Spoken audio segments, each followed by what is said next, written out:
आज दिन बुधवार दिनांक 28 दिसंबर 2022 और आज के हमारे संदेश का शीर्षक है यीशु के नाम में आशीषों को बोलो, हालेलुया। हमारा आरंभिक वचन लिया गया है अय्यूब अध्याय 22 वचन 28 से, जो कहता है, तू किसी बात का आदेश देगा और यह तेरे लिए स्थापित हो जाएगी और तेरे मार्गों पर प्रकाश चमकेगा। जब आप प्रार्थना करते हैं तब आशीषों के वचनों को बोलना सीखो। वस्तुओं को अस्तित्व में आने के लिए बोलो। सभोपदेशक अध्याय 11 वचन 3 कहता है, यदि बादल जब भरे हैं तब उसको भूमि पर उंडेल देते हैं। कुछ ऐसे बादल होते हैं जो कि आपाती, अनर्थकारी, विनाशकारी, त्रासद हैं, लेकिन हमारे बादल आशीषों, समृद्धि और विजय के जल से भरे हैं। हालेलुया। यूहन्ना अध्याय 7 वचन 38 में यीशु ने कहा, जो मुझ पर विश्वास करेगा, जैसा पवित्र शास्त्र में आया है, उसके हृदय में से जीवन के जल की नदियां बह निकलेंगी। 29वां वचन कहता है, उसने यह वचन पवित्र आत्मा के विषय में कहा, जिसे उस पर विश्वास करने वाले पाने पर थे, क्योंकि आत्मा तब तक न उतरा था, क्योंकि यीशु अब तक अपनी महिमा को न पहुंचा था। आप में रहने वाला पवित्र आत्मा जीवन का एक फव्वारा है।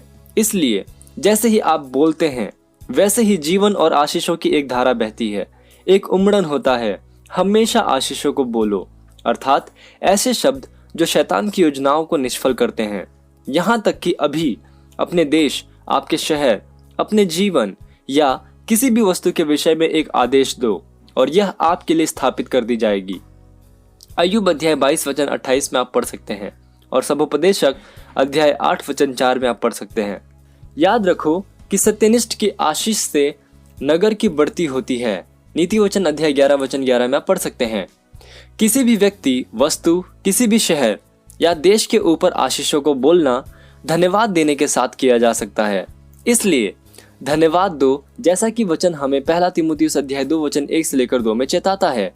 अब मैं सबसे पहले यह आग्रह करता हूँ कि विनती और प्रार्थना और निवेदन और धन्यवाद सब मनुष्यों के लिए किए जाएं, राजाओं और सब ऊंचे पद वालों के निमित्त। Hallelujah, praise Lord.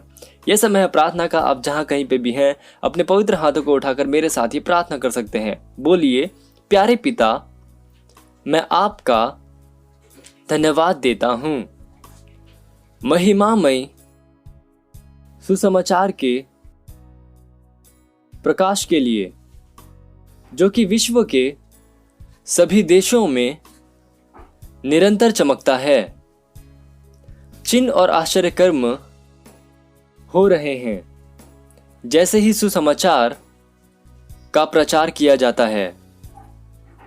सच में आपकी महिमा का ज्ञान पृथ्वी को भरता है,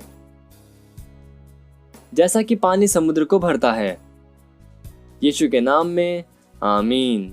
हालेलुया, प्रेज़ द लॉर्ड। आप अतिरिक्त अध्ययन में पढ़ सकते हैं अय्यूब अध्याय 22 वचन 28 AMPC अनुवाद से, पहला पतरस अध्याय 3 वचन 9, नीति वचन अध्याय 11 वचन 11।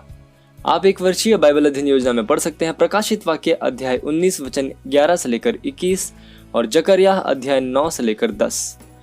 और 2 वर्षीय बाइबल अध्ययन योजना में आप पढ़ सकते हैं प्रकाशित वाक्य अध्याय 21 वचन 1 से लेकर 12 और जकरिया अध्याय 11 से लेकर 12। हालेलुया।